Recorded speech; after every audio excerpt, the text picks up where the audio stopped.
Single dad found a dying female cop. What happened next shocked the entire police force. The rain had been falling steadily since early evening, soaking the empty streets and turning the city into a blur of streetlights and reflections. Daniel Carter tightened his grip on the steering wheel as he drove his old pickup truck through the industrial district, exhausted after another long shift at the warehouse. His back ached, his hands were rough from lifting crates all day, and his mind was heavy with worry about getting home on time to help his 7-year-old daughter, Lily, with her homework. Since his wife had died 3 years earlier, Daniel's life had become a careful balance of work, parenting, and survival. There was no room for mistakes, no safety net, and no one to rely on but himself. Daniel wasn't supposed to be on this road. He usually avoided the industrial zone at night, but a traffic accident had blocked the main street, forcing him to take a detour.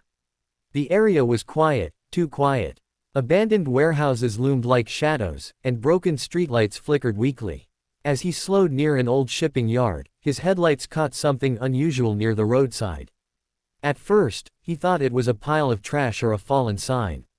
Then he saw movement. His heart skipped. Daniel pulled over, ignoring the voice in his head telling him to keep driving.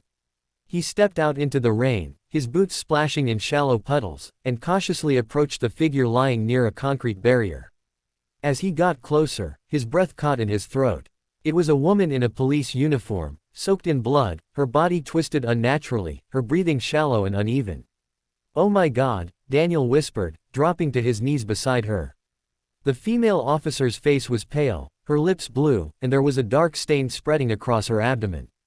Her gun was missing, her radio smashed beside her, and there were signs of a struggle all around: broken glass, tire marks, and blood leading toward the shadows between the warehouses. Hey, stay with me," Daniel said, panic rising in his chest. Her eyes fluttered open, unfocused at first, then locking onto his face. Her hand weakly grabbed his jacket. They're still out there," she whispered, her voice barely audible over the rain. "Please, don't let them take my badge." Daniel swallowed hard. He didn't know anything about police work, criminals, or investigations. He was just a warehouse worker and a father. But in that moment, none of that mattered. "I'm calling for help," he said, pulling out his phone with trembling hands.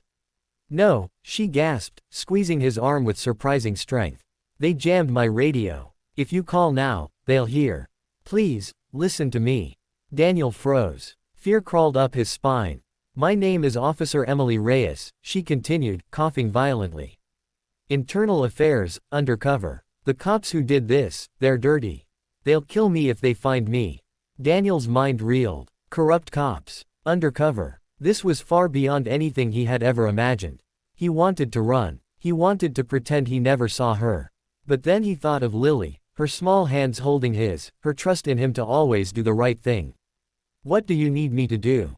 he asked quietly. Emily's eyes filled with tears as she slipped something into his hand, a small flash drive stained with blood. This is everything," she said.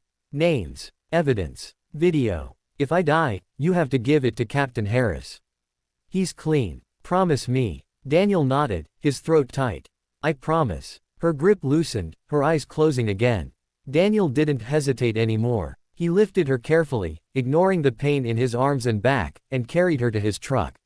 He laid her across the back seat, pressed his jacket against her wound too. Slow the bleeding, and drove like his life depended on it, because now, it did. He didn't go to the nearest hospital. Instead, following Emily's weak directions, he drove across town to a small, privately run medical clinic that operated late hours and didn't ask many questions. By the time he arrived, Emily had lost consciousness, and Daniel was covered in her blood. Doctors rushed her into surgery, and Daniel collapsed into a chair in the waiting room, shaking. He stared at the flash drive in his hand, realizing the weight of what he now carried. This wasn't just evidence. It was a death sentence if it fell into the wrong hands. Hours passed. When the doctor finally came out, his expression was grim. "She's alive," the doctor said. "Barely. The bullet missed her heart by centimeters. But she lost a lot of blood. The next 24 hours are critical." Relief flooded Daniel, but it was short-lived. As he stepped outside to get some air, he noticed a black SUV parked across the street with its engine running. The windows were tinted too dark to see inside. Something about it made his stomach twist. He drove home carefully, checking his mirrors the entire way. That night, as Lily slept peacefully, Daniel sat at the kitchen table, staring at the flash drive. He plugged it into his old laptop, hands shaking. What he saw made his blood run cold. Video footage of police officers taking bribes. Audio recordings of illegal raids. Surveillance photos of officers meeting with known criminals. Names, dates, times. It was enough to bring down an entire precinct, and get anyone involved killed. The next morning, Daniel's phone rang. Unknown number. Mr. Carter, a calm voice said. This is Detective Mark Sullivan. We believe you may have information regarding an injured officer. We'd like to speak with you. Daniel's heart pounded. How did you get my number? There's no need to worry, Sullivan replied smoothly. We just want to help. Daniel hung up. Within hours, strange things started happening. His truck was followed. His landlord mentioned men asking questions about him. Lily's school called to report someone had tried to pick her up, claiming to be a relative. That was when Daniel realized the truth. The police force wasn't just dirty. It was rotten to the core. With no one else to trust, Daniel reached out to Captain Harris, just as Emily had asked. They met secretly in a church basement late at night. Harris listened in silence as Daniel explained everything and handed over the flash drive. This changes everything, Harris said, his face pale. But it also puts a target on your back. I just want my daughter safe, Daniel replied. I never asked for this. You did the right thing, Harris said quietly. What happened next shocked the entire police force. Within days, federal agents raided the precinct. High-ranking officers were arrested.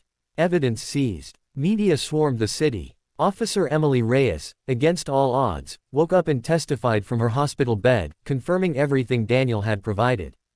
But the biggest shock wasn't the arrests.